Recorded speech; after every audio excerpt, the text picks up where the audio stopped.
თქვენ გაქვთ რაიმე ინფორმაცია, რომ ერთი მოქალაქე მაინც რომელიმე სამართალ დამცავმა უწყებებმა დაიცვა სამართლისგან. თუ მოქალაქე მიმართავდა რომ დაცვა ჭირდებოდა აუცილებლად დაიცავა სამართალ დამცავებს. ბატონო? არ იცით.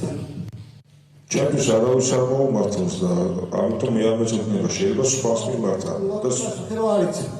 ამ პასუხი მაგაზე. რაიმე ინფორმაცია ხომ არ გაქვთ, რატომ გამოიყენა სამართალ დამცავმა ორგანოებმა საზოგადოებაზე ძალადობრივი მოქმედება და რატომ დაამტვრია მაგალითად თავპირი ახალგაზრდას.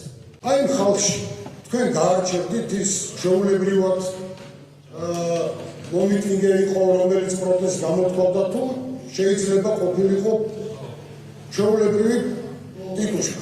ანუ კითხვა არის გავარჩევით თუ არა ვინმე შემოგზავნილიყო თუ არ აქციაზე. მაგას კითხულობ პროვოკატორი. ხო შეიძლება პროვოკატორის ამაზე ვერ გაცემ გვაქვს, იმიტომ რომ 10,000 კაცში არ ამგონია ვინმე ხა 200 და 300-400 კაცი იყო შემოგზავნილი ხო როგორც თვითონაც.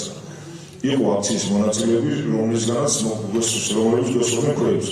ზოგადად ყველანაირ ძალადობას გმობთ, იმიტომ რომ პოლიცია ვედებათ. რაიმე სახის სამზადისი, აი სარამაგაცას ისროდნენ თუ აგროვებდნენ ქვეებს მაგალითად ან ბოთში სერის ჩაყრის მომენტში შეამჩნევთ. რაიმე სახის აგრესიის წინაპირობას თუ მოკარით? ანუ მეკითხებით დავინახეთ თუ არა რაიმე საგნებს როგორ ამზადებდნენ? აი აგრესია ხო იყო გამოხატული საგნების სროლით. ეს სამზადისის პროცესი თუ შეამჩნევთ, აი თუ შეატყვეთ აქციას, რომ ისინი ემზადებიან აგრესიისთვის. მე არ შემიჩნევი როგორ შემთხვევაში. თქვენ ეს დაზიანება შესაძლოა არ მიგებოთ იმ შემთხვევაში, თუ გექნებოდა სპეციალური აღჭურვილობა და გაქვთ თუ არა ესეთი აღჭურვილობა ზოგადად. არა, კრიმინალურ პოლიციას არ აქვს. ჩვენ არ ვართ სპეციალურ მსგავსი აღჭურვილობები ქონდეს.